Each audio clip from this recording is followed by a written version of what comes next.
আসসালামু আলাইকুম রহমতুল্লাহি ওয়া বারাকাতুহু। আল্লাহ রাব্বুল আলামিন বলেন, ফি জান্নাতিন ইয়াতাসাআলুন।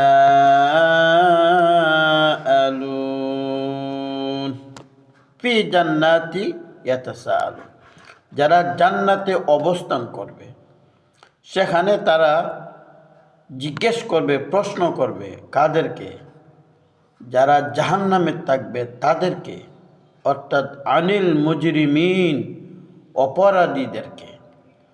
অপরাধীদেরকে প্রশ্ন করবে, জিজ্ঞাসা করবে, মা সালাকাকুম ফি সাকার, কিসে তোমাদেরকে দুজগে নিক্ষেপ করলো?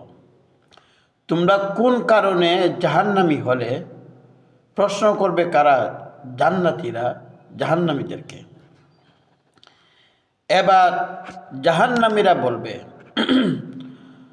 ক্বালু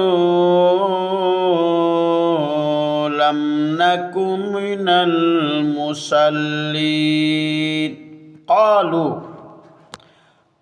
তারা বলবে, আমরা নামাজ পড়তাম না। মিনাল মুসাল্লিন, লাম নাকু মিনাল মুসাল্লিন, আমরা কি করতাম না? নামাজ পড়তাম না।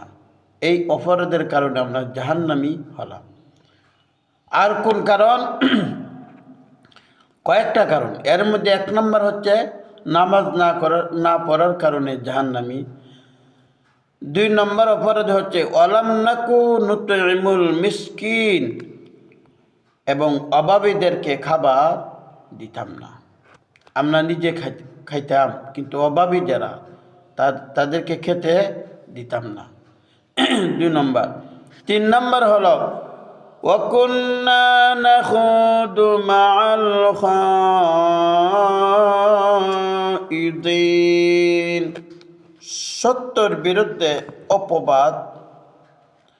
অপবাদ দিতাম এবং অপবাদ রটনাকারীদের সাথে মিলে আমরা রটনা করতাম, অর্থাৎ মানুষের সমালোচনা করতাম। আমরা বসে বসে আমরা অন্যান্য মানুষের, সত্য মানুষ, সে সত্য পথ আছে, তার আলোচনা করে তাকে মিথ্যা অপবাদ আমরা কি করতাম? রটনা করতাম, জমিনে প্রচার করতাম। এই ছিল আমাদের অপরাধ। তারপরে অপরাধ ওকুন্না নুকাজ্জিবু বিয়ৌমিদ্দিন, আমরা প্রতিফল দিবসকে আমরা অস্বীকার করতাম, অর্থাৎ কিয়ামত দিবস। প্রতিফল দিবস মানে কিয়ামতি দিবস। বিয়ৌমিদ্দিন, আমরা কিয়ামতকে অস্বীকার করতাম।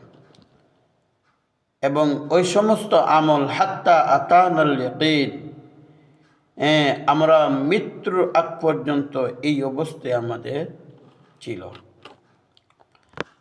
আল্লাহ রাব্বুল আলামিন বলেন, যাদের মৃত্যুর আগ পর্যন্ত এই অবস্থা হবে, পরিবর্তন হবে না, ফামা তানফাহুম শাফাআতুশ শাফিঈন, তাদের সুপারিশকারীদের সুপারিশ তাদের কোনো কাজে আসবে না, তাদের কোনো উপকারে আসবে না।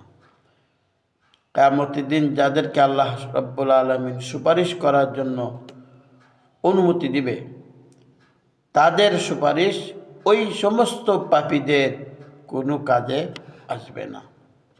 ওয়া আখিরু দাওয়ানা আলহামদুলিল্লাহ।